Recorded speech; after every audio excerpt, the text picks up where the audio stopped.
chiesetta lungo le sponde del Piave, dove ogni sera all'imbrunire risuonano i rintocchi di 6 campane in ricordo dei caduti della Grande Guerra.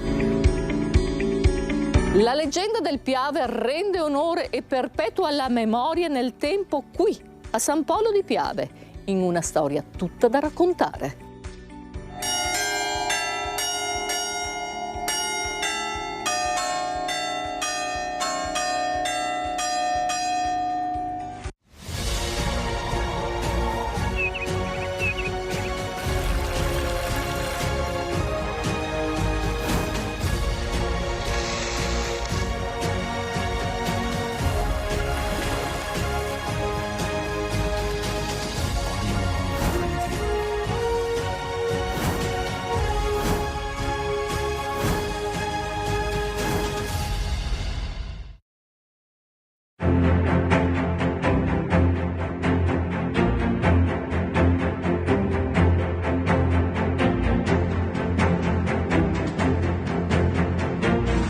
Il 2025 è un anno specialissimo per San Polo di Piave. 100 anni fa veniva fatta una giornata di inaugurazione per la fine dei lavori di questo paese di ricostruzione dopo la guerra.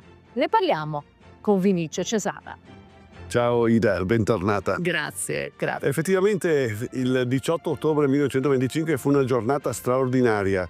L'allora vescovo Eugenio Bezzegato di Ceneda ci impiegò una giornata intera per riuscire a inaugurare il completamento di tutti i lavori di ricostruzione. Fu una giornata straordinaria di festa perché segnava la conclusione, dopo tanti lutti, tanti dolori, il paese finalmente ritornava a una normalità che aveva perso dall'inizio della guerra. Campanile, chiesa, scuola materna e canonica, questo si inaugurava 100 anni fa. Partiamo proprio da questo campanile. Nonostante l'impegno gravoso, ci fu anche un entusiasmo perché lo realizzarono 10 metri più alto di quello che era stato progettato. E nell'entusiasmo del momento fusero le nuove campane più grandi delle precedenti, in modo che il suono si liberasse nell'aria e arrivasse in tutta la parrocchia. La chiesa purtroppo ha avuto una spoliazione durante l'invasione. Sono stati portati via tutte le opere d'arte che avevamo, sia quadri sia statue. Fu l'impegno del parroco a trovare nel mercato, a Padova per esempio, delle pale d'altare che si adattassero alle misure degli altari qui di San Polo di Piave. Per quanto riguarda invece la canonica, fu addirittura alzata di un piano. E per quanto riguarda la scuola materna, che già esisteva prima della Grande Guerra, l'impulso, il contributo per farla finalmente ripartire fu quello del nuovo proprietario delle terre, Giovanni Giol, che contribuì alla sistemazione dell'asilo, alla riapertura, e il paese rese omaggio a questo benefattore intitolandola alla figlia Aida Giol, morta purtroppo prematuramente in Argentina.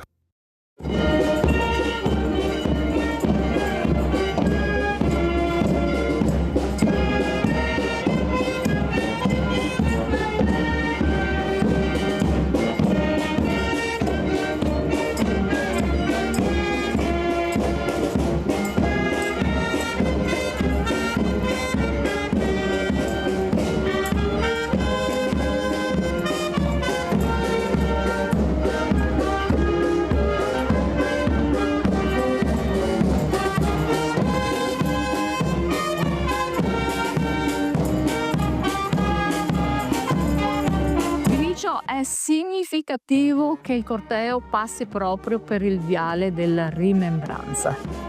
Il 6 luglio 1924 fu inaugurato questo viale dove ogni albero ricorda un caduto della Grande Guerra. In verità i viali sono 2, uno a San Polo e uno a Rai, nella sua frazione. 90 pini vennero piantati in questo viale, ognuno con una targa in cui c'era il nome del caduto, il reparto di appartenenza e, se conosciuto, il luogo in cui era morto. A questo viale bellissimo abbiamo una piccola chiesa, la vediamo in lontananza, che è chiamata la chiesetta della Caminada. E lì succede un qualcosa di veramente toccante ed emozionale tutte le sere. Il paese fu liberato dalla Brigata Foggia con molti combattimenti. L'ultimo avvenne proprio qui alla Caminada, dove un'ostinata resistenza austro-ungarica, c'era un gruppo di bombarde e purtroppo ci furono molti morti registrati nel diario della brigata attorno alle rovine della chiesa della Caminada e al cimitero del Capoduomo. Di sera rintoccano le campane. La chiesa della Caminada, a differenza di tutte le altre chiese, ha 6 campane, 6 note che hanno la possibilità di eseguire molti motivi religiosi, popolari, alpini. Ma tra questi è immancabile il suono della leggenda del Piave ogni sera alle 17. Il nostro corteo sta arrivando, andiamo anche noi a vedere questa meravigliosa chiesetta dove di lato sorge un parco con la nostra stele da inaugurare.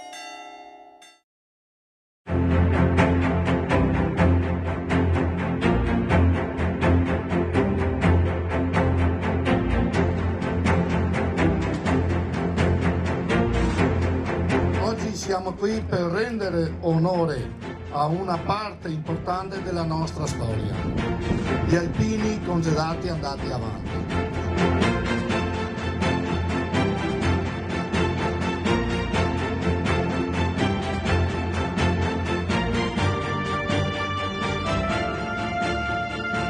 Ed eccomi con il sindaco Nicola Fantuzzi, buongiorno. Buongiorno Ida, buongiorno. Incamminando attraverso il viale della rimembranza tra passato e futuro, quanto importanti sono questi avvenimenti, queste inaugurazioni. Oggi è davvero una giornata importante per la comunità di San Polo di Piave.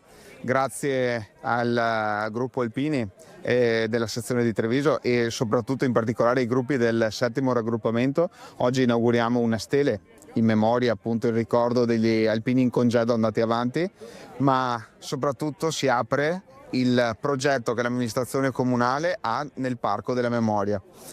Appunto arrivando Dove ci troviamo noi. Esatto, arrivando dal Viale della Rimembranza, quindi già un punto di ricordo legato alla Prima Guerra Mondiale.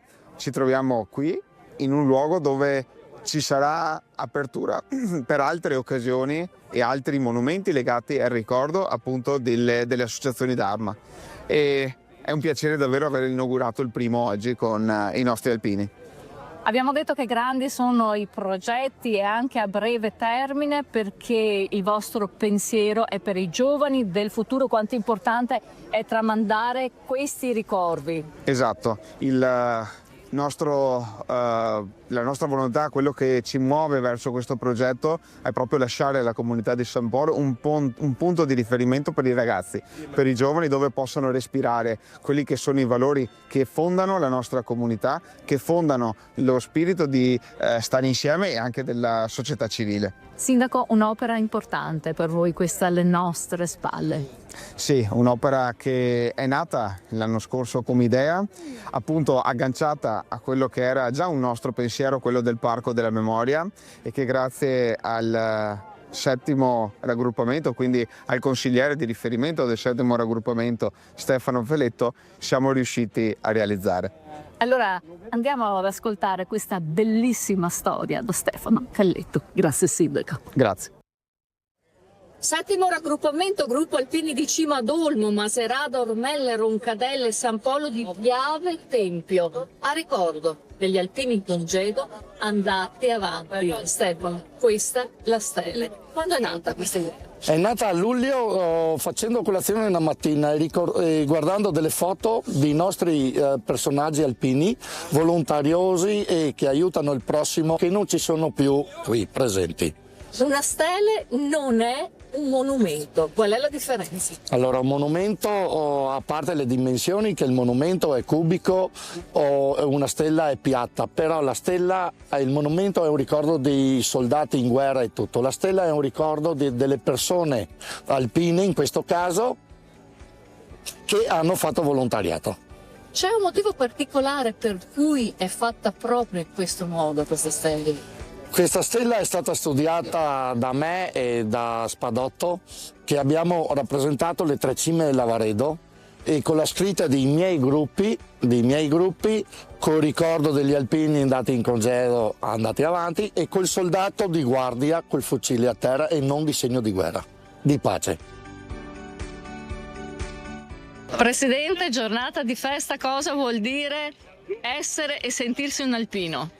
Beh, tanta roba, nel senso che è difficile spiegarlo con poche parole, perché alpini lo si diventa dopo aver fatto il servizio militare nel corpo degli alpini e quindi aver assorbito quei principi, quei meccanismi di aiuto, solidarietà, amicizia che da allora ogni giorno cerchiamo di trasmettere anche nel nostro quotidiano. E come facciamo a trasmettere questo nel nostro quotidiano e soprattutto alle nuove generazioni, ai nostri giovani così importanti? Ci sono tante modalità, una di queste è quello che il nostro centro studi fa ogni anno avvicinandosi alle scuole, entrando nelle scuole, spiegando la storia non solo degli alpini, la natura, l'ambiente che ci circonda.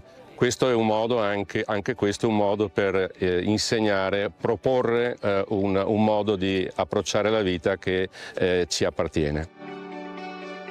I nostri veci ci hanno lasciato delle cose importanti da tramandare. Certo. Questo è anche lo spirito dell'alpino e così noi vogliamo chiudere questa trasmissione. Assolutamente così, i nostri veci ci hanno lasciato anche un'eredità importante che è quella appunto del loro esempio, del loro attaccamento alla comunità in cui operavano e dell'attaccamento alla nostra bellissima associazione. E allora teniamo anche con questi monumenti il ponte tra il passato, il presente e il futuro. In un mondo con tante difficoltà gli alpini sono sempre una garanzia. È un punto di riferimento. In ogni necessità che si presenti, gli alpini ci sono sempre. Ben venga quindi il ricordo e la memoria in questo monumento ai posteri. E grazie di essere stati ancora una volta in nostra compagnia. Io vi do appuntamento alla prossima puntata di Itinerari Turistici. Buona serata.